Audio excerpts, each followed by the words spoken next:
Last video lectures जो हैं उसमें मैंने पूरा डी और एफ ब्लॉक कंप्लीट कर दिया है। अब डी और एफ ब्लॉक तो कंप्लीट हो गया, यानी इसका मतलब हम लोगों ने काफी कुछ कंप्लीट कर लिया इनऑर्गेनिक का। अब एक बहुत इंपॉर्टेंट चैप्टर है and that is chemical kinetics. तो मैं आज केमिकल काइनेटिक्स शुरू करूंगा। केमिकल काइनेटिक्स बहुत इंपॉर्टेंट चैप्टर है। अब आप लोगों का बोर्ड का एग्जाम आ रहा है तो इंपॉर्टेंट है बोर्ड के लिए भी, लेकिन मैं इसको कंपटीशन लेवल तक ले जाऊंगा। तो एक एक चीज को ध्यान से सुनते जाइए।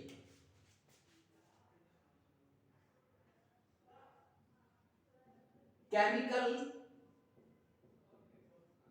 काइनेटिक्स,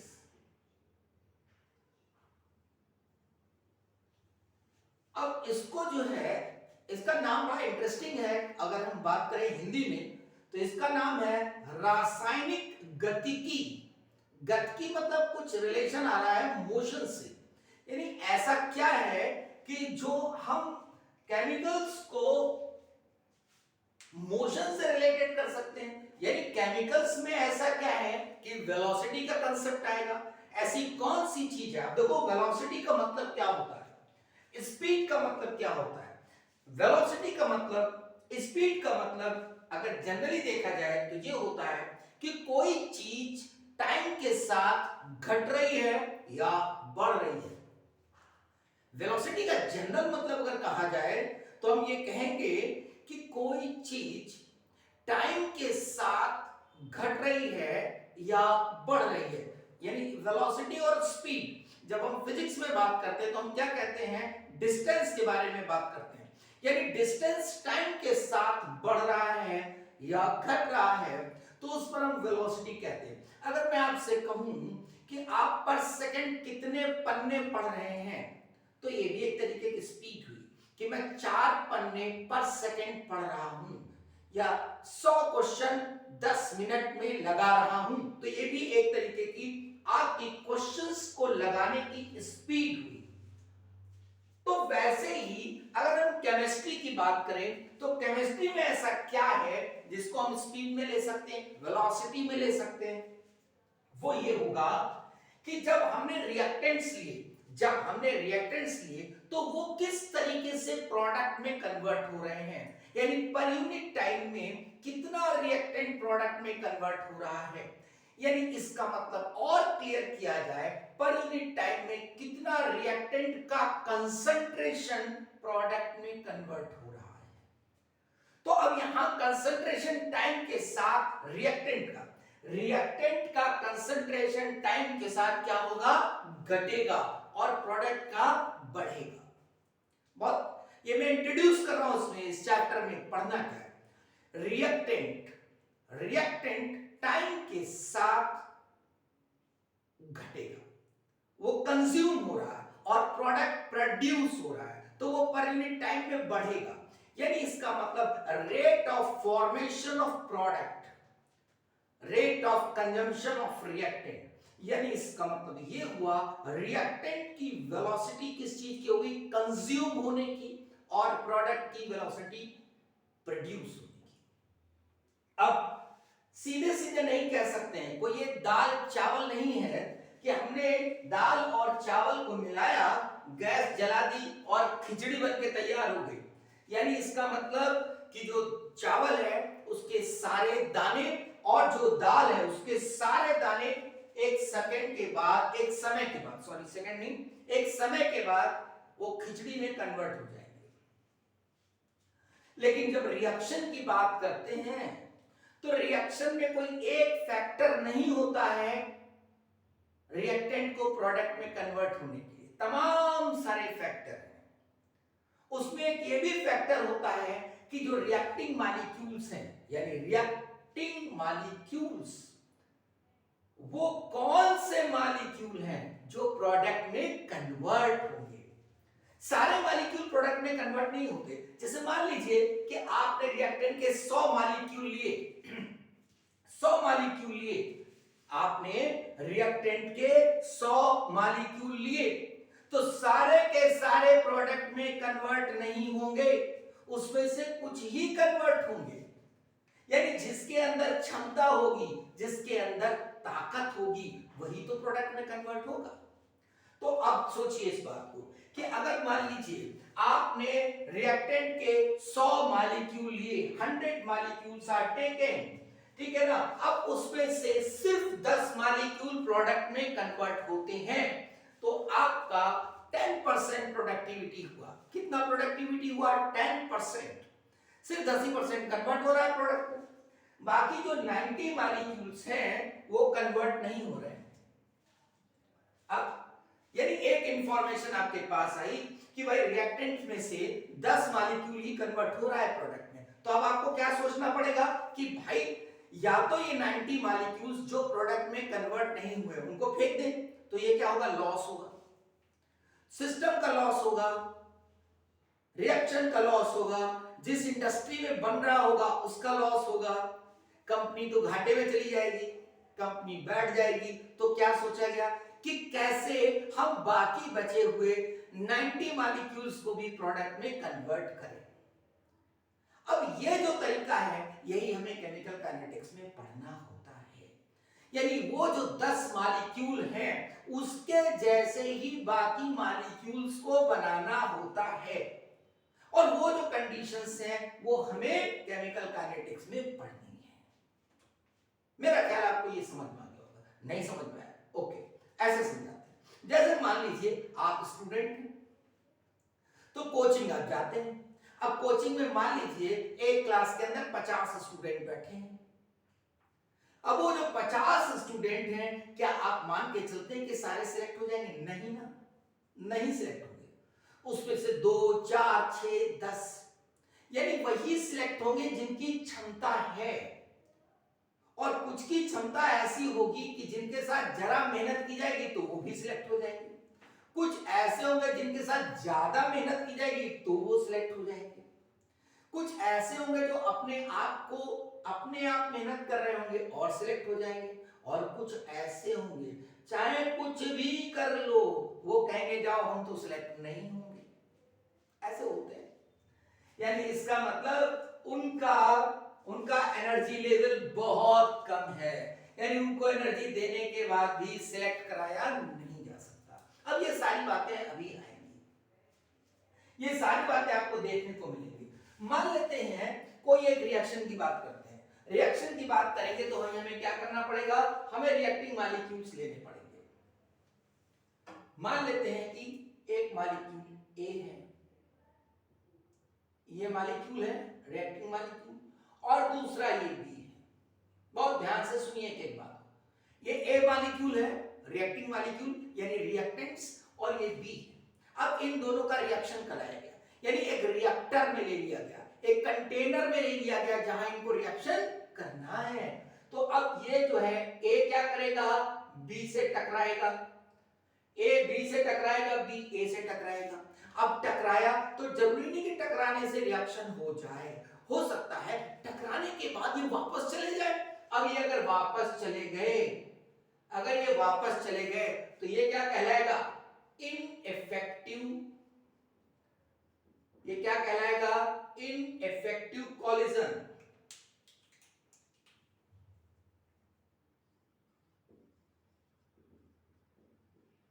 यानी ए बी से टकराया, बी ए से टकराया, टकराने के बाद वापस चले गए, ये टकराए और वापस चले गए। तो जब टकराए और वापस चले गए तो रिएक्शन कहां हुई? रिएक्शन नहीं हुई, ठीक है।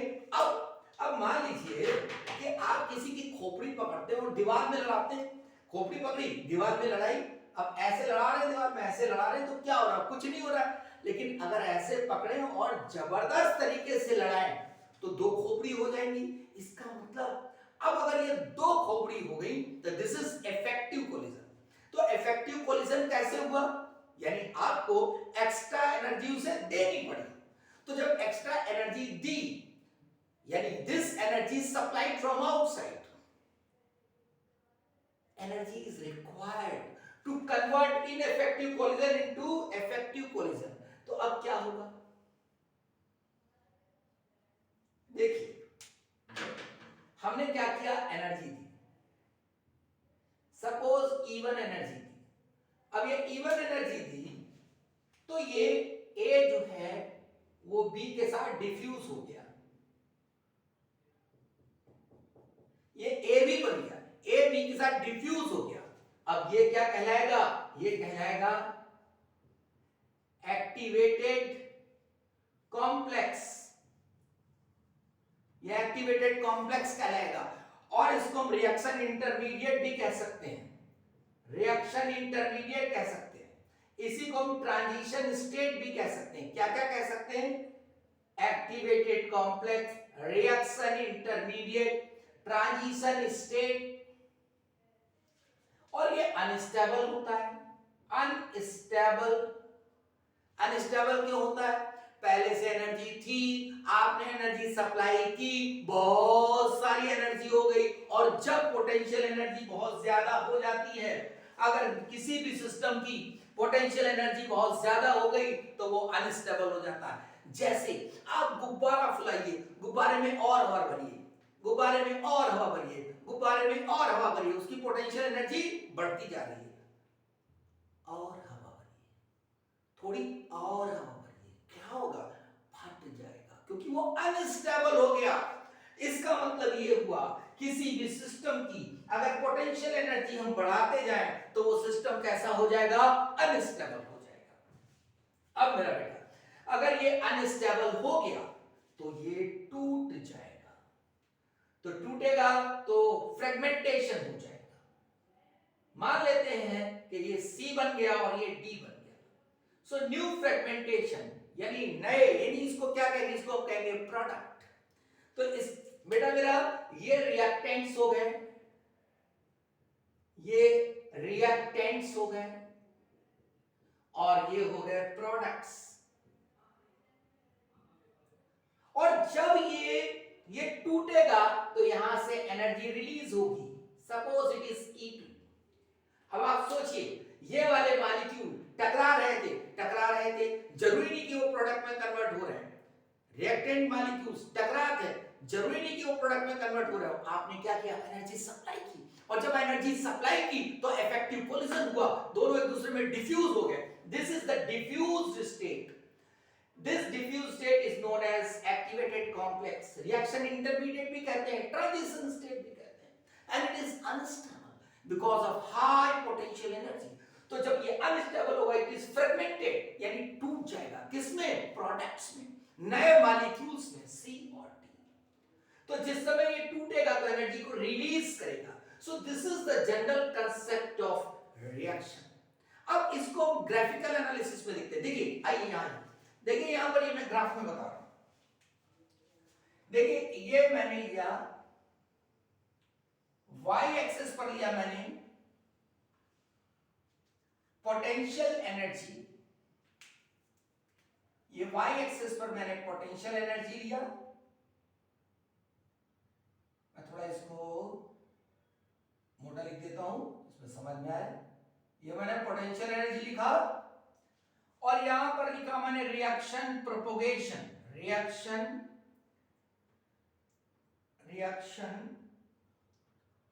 प्रोग्रेस। चलो प्रोग्रेस लिखते हैं, इस एक्सेस पर लिया रिएक्शन प्रोग्रेस।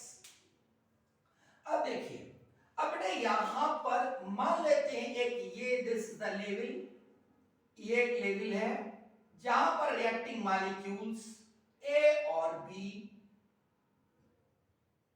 ये A और B की एवरेज एनर्जी, यानी A और B की दोनों की एवरेज एनर्जी, जिस पर उनमें कोलिजन तो हो रहा है लेकिन प्रोडक्ट में कन्वर्ट नहीं हो रहा है, यानी इनइफेक्टिव कोलिजन। और उसको मैंने यहां लिख लिया, तो मैं इसे लिख रहा हूं potential energy of reactant, potential energy. चलिए मैं इसी से लिख देता हूं,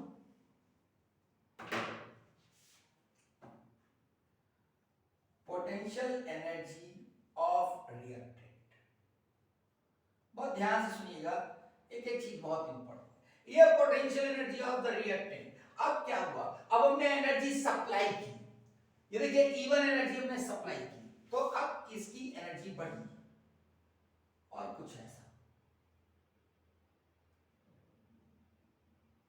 ये एनर्जी इतनी सप्लाई की मैंने, अब यहां पर जब एनर्जी सप्लाई की तो क्या बना, अनस्टेबल स्टेट कॉम्प्लेक्स, ठीक है, यानी ए बी। ये बना एबी, यानी एनर्जी हमने कितनी सप्लाई की, ये सप्लाई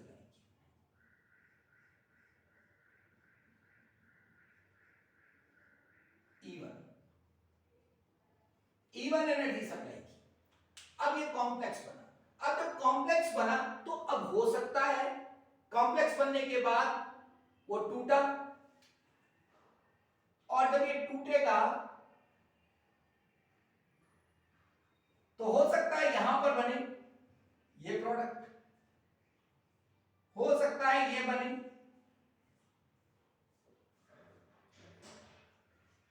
हो सकता है यहां पर आए ये लेवल। बहुत ध्यान से देखिए, ये बना, अब ये प्रोडक्ट का लेवल है, प्रोडक्ट का लेवल जो है सी और डी का जो एनर्जी है, सी और डी का जो एनर्जी है वो यहां भी हो सकता है, इससे ज्यादा भी हो सकता है, यानी potential energy of the product second, यानी ये भी हो सकता है potential energy of the product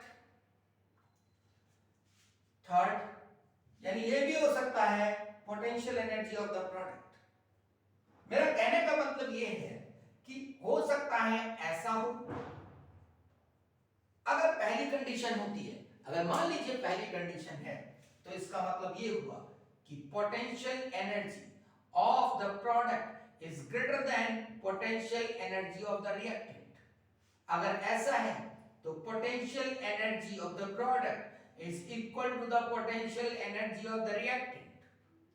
अगर ऐसा है तो potential energy of product is less than, देखिए यहां पर ये इससे कम है, ये रिएक्टेंट का लेवल है, अभी मैं न्यूमेरिकल्स के साथ ले लूंगा इसको, potential energy of the reactant. अब देखिए अब यहां पर क्या है,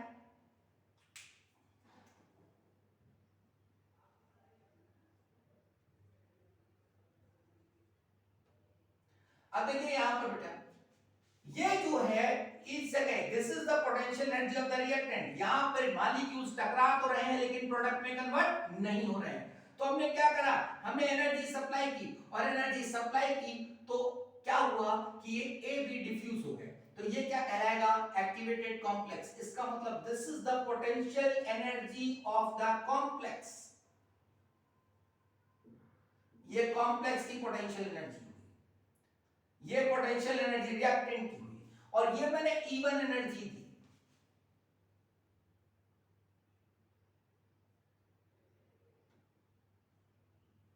ये हुआ। अब देखिए आप जरा ध्यान से देखिए द एनर्जी, अब यहां पर देखिए ये E1 एनर्जी क्या है, that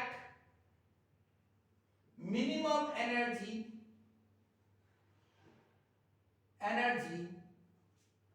which is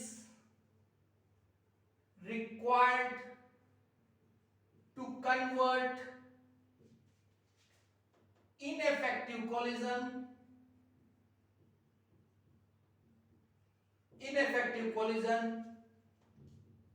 into effective collision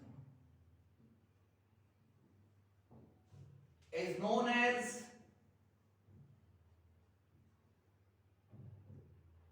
energy of activation।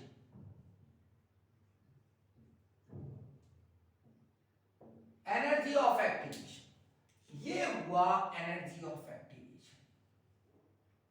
फिर से देखिए, यानी इसका मतलब ये हुआ कि अगर ए और बी टकरा तो रहे हैं लेकिन प्रोडक्ट में कन्वर्ट नहीं हो रहे, टकरा रहे प्रोडक्ट में कन्वर्ट नहीं हो रहे, तो हम क्या करेंगे, हम उसे एनर्जी देंगे, हम एनर्जी देंगे जिसमें वो कॉलिजन हो और वो इफेक्टिव कॉलिजन में कन्वर्ट हो जाए।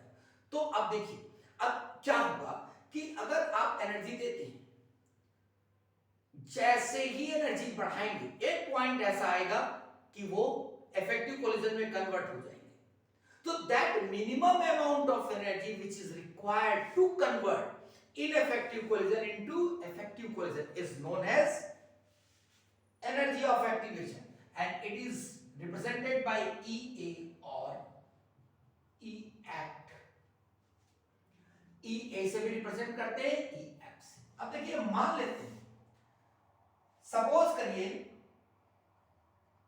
कि यहां पर ये 0 पोटेंशियल एनर्जी है, ये 20 है, यहां पे कुछ हम मान लेते हैं 50, ये कुछ 75 कैलोरी, यहां पर हम मान लेते हैं से 120, और ऊपर कुछ और ले लेते हैं 130 सपोज। अब ये पोटेंशियल एनर्जी, अब आप सोचिए इस बात को,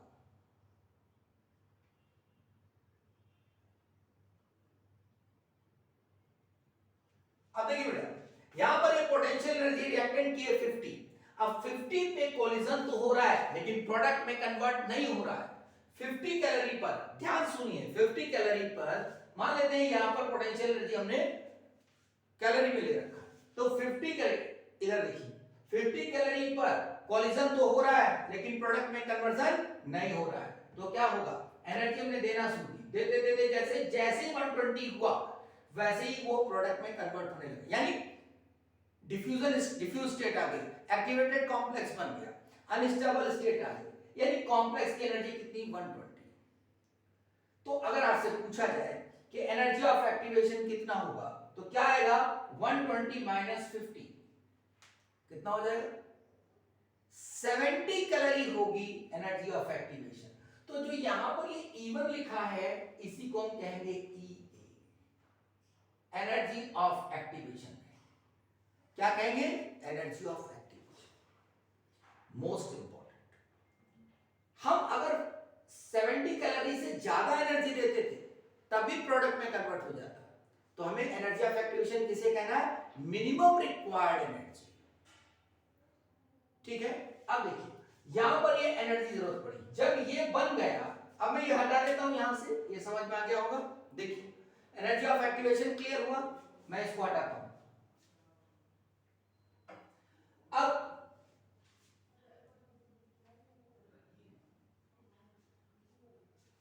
अब यहां पर क्या हो रहा है, ये बना, अब एनर्जी रिलीज होना शुरू होगी, तो एनर्जी रिलीज हो रही है। Suppose that according to this discussion E2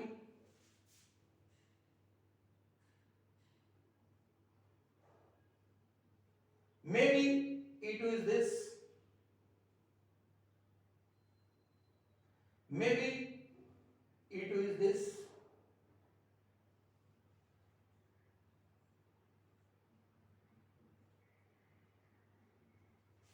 अब E2 जो है वो आपका EA से कम भी हो सकता है, बराबर भी हो सकता है, बड़ा भी हो सकता है।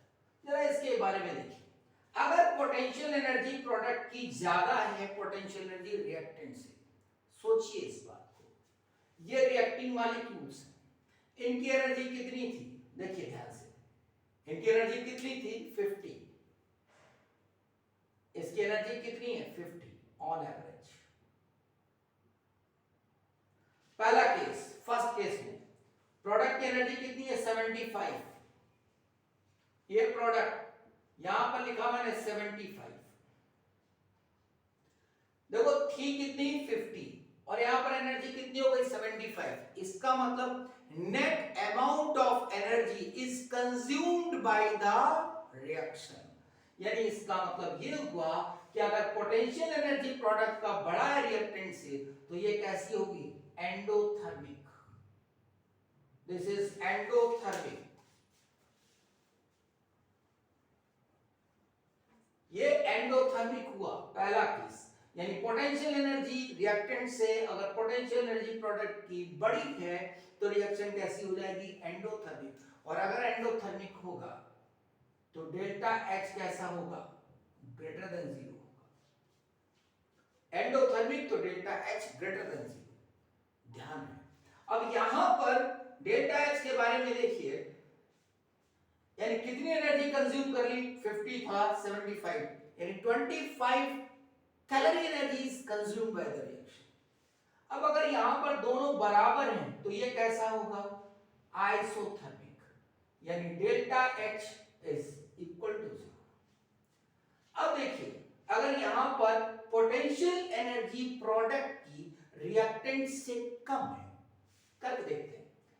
यहां पर 50 है, रिएक्टिंग मॉलिक्यूल्स की एनर्जी कितनी है 50, प्रोडक्ट में आइए, ये प्रोडक्ट है, प्रोडक्ट की एनर्जी कितनी 20, 50 कैलोरी एनर्जी थी यहां पर, प्रोडक्ट की कितनी बची 20, तो बाकी कहां गई, निकल गई एनर्जी, यानी प्रोडक्ट के पास कितना है 20, तो बाकी एनर्जी कहां गई, बाहर निकल गई रिएक्शन से, तो ये हुआ एक्सोथर्मिक, और एक्सोथर्मिक का मतलब delta H less than 0। This is the analysis of reaction, यानी उसकी पोटेंशियल एनर्जी की हमने एनालिसिस की। थोड़ी सी बात और करते हैं, इसको हटाते हैं।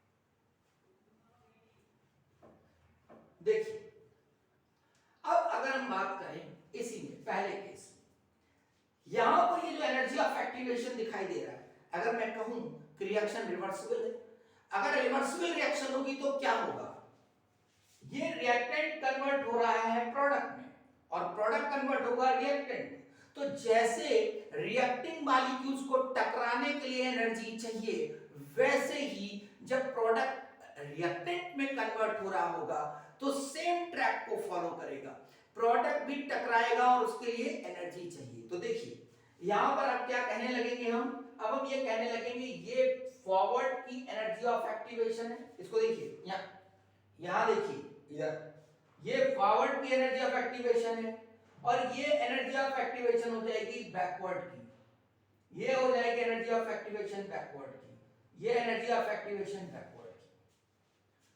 तो देखिए इस केस में क्या होगा, एनर्जी ऑफ एक्टिवेशन फॉरवर्ड, अब देखिए ये फॉरवर्ड की एनर्जी ऑफ एक्टिवेशन, इधर देखो भाई, इधर ग्राफ की तरफ, ये एनर्जी ऑफ एक्टिवेशन फॉरवर्ड की और ये एनर्जी ऑफ एक्टिवेशन बैकवर्ड की है, तो यहां पर क्या है, ये बड़ा है। अगर हम इसकी बात करेंगे दोनों बराबर, यहां पे बात करेंगे तो energy of activation of forward is less then energy of activation of backward. इस केस में देखिए, यानी ये रिलेशंस हमारे बनते चले जा रहे हैं। अब एक बहुत बड़ी बात है, बहुत इंपॉर्टेंट बात है, अगर पूछा जाए आपसे थ्रेशोल्ड एनर्जी क्या है, threshold energy, threshold energy is the energy which is possessed by, the threshold energy is the energy which is possessed by activated complex, potential energy of activated complex,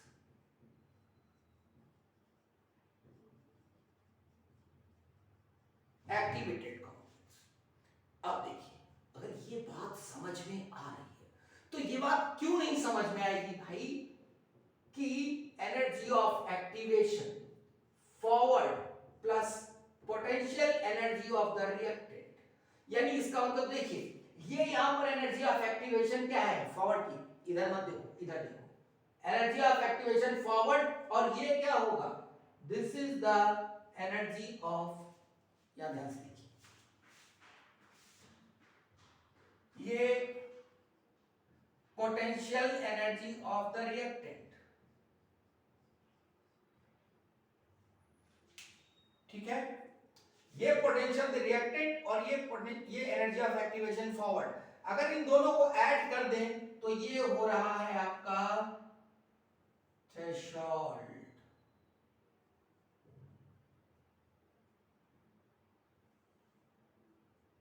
ये threshold हो रहा है, ये threshold energy. तो हम लिख सकते हैं इसका मतलब threshold energy is equal to energy of activation of forward plus potential energy of the reactant. अब जब ये बात लिखी जा रही है तो जरा देखिए energy of activation of backward और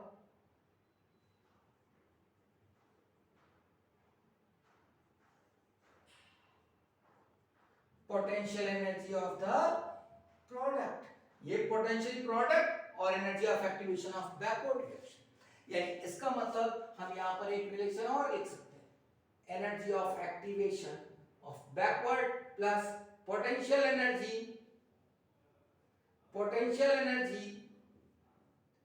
ऑफ प्रोडक्ट। तो इससे आपके छोटे छोटे न्यूमेरिकल्स हो जाएंगे। ये जो मैंने बताया, this is the graphical analysis of potential energy of reactant and product. अब देखिए, ये मैंने जो एनालाइज किया है, इसको अगर आप अच्छे से समझ लेंगे तो एनर्जी ऑफ एक्टिवेशन क्लियर हुआ, थ्रेशोल्ड एनर्जी क्लियर हुई, कब एक्सोथर्मिक होगा, कब एंडोथर्मिक होगा और कब आइसोथर्मिक होगा, ये क्लियर हुआ। और एक बात बता दें, यहां पर ये बात समझ में आ रही है, जिसके आगे मैं नेक्स्ट वीडियो में आपको बताऊंगा कि अगर ये मॉलिक्यूल्स, ये जो यहां पे मॉलिक्यूल्स टकरा रहे हैं, इनको एनर्जी दी जा रही है, तो एनर्जी देनी पड़ रही है, तो ये कैसे है, इनएक्टिव मॉलिक्यूल्स। यानी अगर मैं ये कहूं, अगर मैं कहूं कि ये तमाम सारे मॉलिक्यूल्स हैं, रिएक्टिंग मॉलिक्यूल्स, और मैं ये बताना चाहता हूं कि यहां पर ये मैंने लिख दिया थ्रेशोल्ड लेवल, यानी ये वो रिएक्टिंग मॉलिक्यूल्स हैं जिनकी एनर्जी थ्रेशोल्ड से ऊपर है, और ये वो हैं जिनकी थ्रेशोल्ड से नीचे है। यानी अगर मैं ये कहूं कि इनकी स्थिति ऐसे है, या देखिए जरा, ये देखिए, या देखिए कैसे हंस रहे हैं, किनको ये पता है कि ये वो मॉलिक्यूल हैं जो प्रोडक्ट में अपने आप कन्वर्ट हो जाएंगे, और इनको देखिए, ये देखिए, ये देखिए, ये देखिए, जब रो रहे, अब ये तो इनकी तो ये हालत है, यानी इनकी स्थिति बहुत खराब है, इन सबकी, ये सबकी स्थिति बहुत खराब है, रो रहे। क्यों रो रहे हैं? क्योंकि इनको पता है इतनी एनर्जी चाहिए कन्वर्ट होने के लिए। तो इन मॉलिक्यूल्स को क्या कहते हैं? ये सब एक्टिव मॉलिक्यूल्स हैं, एक्टिव मॉलिक्यूल्स, यानी ये वो स्टूडेंट हैं जो सारे के सारे अपने आप सिलेक्ट हो जाएंगे, और ये वालों के साथ मेहनत करनी पड़ेगी, तब ये लेवल क्रॉस कर पाएंगे, और इनके साथ बहुत मेहनत करनी पड़ेगी, बेचारे बहुत कमजोर हैं। तो आपको समझ में आ गया कि एक्टिव मॉलिक्यूल्स क्या होते हैं। एक्टिव मॉलिक्यूल्स वो होते हैं जिनके पास थ्रेशोल्ड एनर्जी से ज्यादा एनर्जी होती है, यानी जो मॉलिक्यूल्स अपने आप प्रोडक्ट में कन्वर्ट हो जाते हैं, जिनको हमें एनर्जी नहीं देनी पड़ती है। जैसे अगर हम कैल्शियम ऑक्साइड ले लें और उसमें पानी डालें तो वो अपने आप डिसॉल्व हो जाता है, हमें उसमें हीट नहीं देनी पड़ती है। कैल्शियम ऑक्साइड के बारे में जानते हो? कैल्शियम ऑक्साइड को कहते हैं बिना बुझा चूना, और इसकी एक कहावत है, बिना आग के खीर बनाई, बिना आग के खीर बनाई, ना मीठी ना नमकीन, और खाने वाले खा गए बड़े बड़े शौकीन। पता है, यानी इसका मतलब जो चूना होता है उसमें पानी डाल दो तो वो बन जाता है, उसमें आग नहीं लगानी पड़ती है, और उसको खाने वाले बड़े बड़े शौकीन हैं जो पान में लगा के खाते हैं। और वो कैसा होता है? Just because of high amount of hydration energy जो उसमें से निकलती है, high amount of hydration energy, यानी calcium oxide is solvable in water. तो वो कैसा होगा? उसके सारे मॉलिक्यूल्स कैसे होंगे? एक्टिव होंगे। तो अब इतनी बातें मैं छोड़ रहा हूं इसको, जो नेक्स्ट वीडियो लेक्चर होगा उसमें मैं बात करूंगा आर्हेनियस इक्वेशन की, और मैंने उसके लिए इसको तैयार किया। तो मैं क्या बताने जा रहा हूं, देखिए, जो रेट ऑफ रिएक्शन है, रेट ऑफ रिएक्शन मेनली किस बात पे डिपेंड करेगी? एक्टिव मॉलिक्यूल्स पे। जितने ज्यादा एक्टिव मॉलिक्यूल्स होंगे रिएक्शन उतनी फास्ट होगी। एक्टिव मॉलिक्यूल्स दीज आर, ये जितने ज्यादा होंगे उतना रेट ऑफ रिएक्शन फास्ट होगा, उतना फास्ट प्रोडक्ट बनेगा। इसके आगे हम नेक्स्ट वीडियो में बात करेंगे, इसको ठीक से तैयार करना। नेक्स्ट वीडियो लेक्चर में हम आरएनएस इक्वेशन बताएंगे, कोलिजन फ्रीक्वेंसी क्या होती है, आरएनएस कांस्टेंट क्या होता है और उसका ग्राफिकल एनालिसिस क्या होता है। तो इसको ठीक से तैयार करिएगा। गुड नाइट, शब खैर, शुभ रात्रि।